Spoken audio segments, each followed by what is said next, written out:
Scrolling was harmless until I realized I wasn't disconnecting from the world.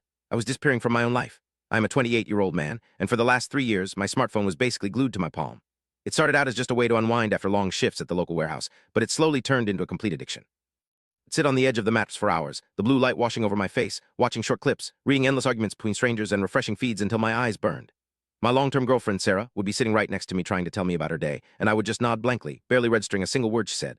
I thought I was just relaxing, but the reality was much darker. I was completely ignoring the real world because the virtual loop was giving me easy dopamine hits. The breaking point came on our 5th anniversary. She had spent weeks planning a quiet dinner at home, cooking my favorite meal, and setting up a small record player in the living room.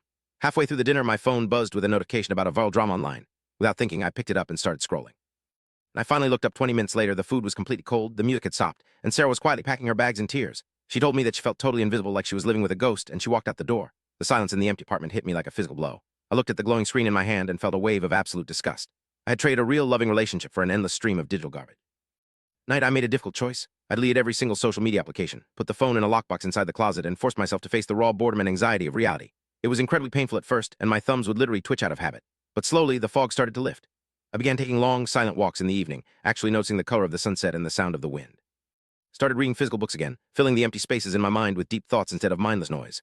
It took months of brutal consistency, and proving that I had actually changed my internal wiring, but I slowly worked my way back to rebuilding trust with Sarah. Taking back my attention economy was the hardest battle I have ever fought, but it saved me from completely evaporating into the digital void.